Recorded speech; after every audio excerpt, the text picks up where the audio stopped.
Mark chapter 2.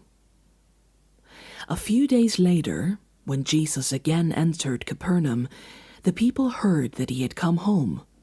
They gathered in such large numbers that there was no room left, not even outside the door, and he preached the word to them. Some men came, bringing to him a paralyzed man, carried by 4 of them.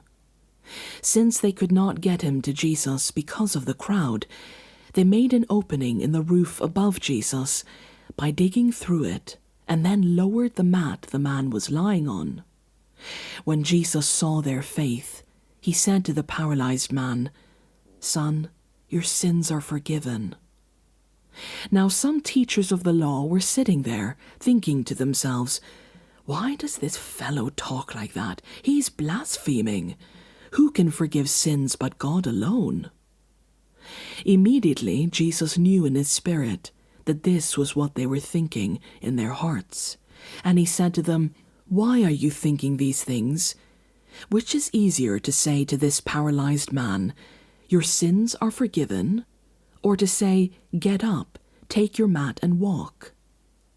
But I want you to know that the Son of Man has authority on earth to forgive sins." So he said to the man, "I tell you, get up, take your mat, and go home." He got up, took his mat, and walked out in full view of them all. This amazed everyone, and they praised God, saying, "We have never seen anything like this." Once again Jesus went out beside the lake. A large crowd came to him, and he began to teach them. As he walked along, he saw Levi, son of Alphaeus, sitting at the tax collector's booth. "Follow me," Jesus told him, and Levi got up and followed him. While Jesus was having dinner at Levi's house, many tax collectors and sinners were eating with him and his disciples, for there were many who followed him. When the teachers of the law, who were Pharisees, saw him eating with the sinners and the tax collectors, they asked his disciples, "Why does he eat with tax collectors and sinners?" On hearing this, Jesus said to them, "It is not the healthy who need a doctor, but the sick. I have not come to call the righteous, but sinners." Now John's disciples and the Pharisees were fasting. Some people came and asked Jesus, "How is it that John's disciples and the disciples of the Pharisees are fasting, but yours are not?" Jesus answered, "How can the guests of the bridegroom fast while he is with them? They cannot, so long as they have him with them. But the time will come when the bridegroom will be taken from them, and on that day they will fast.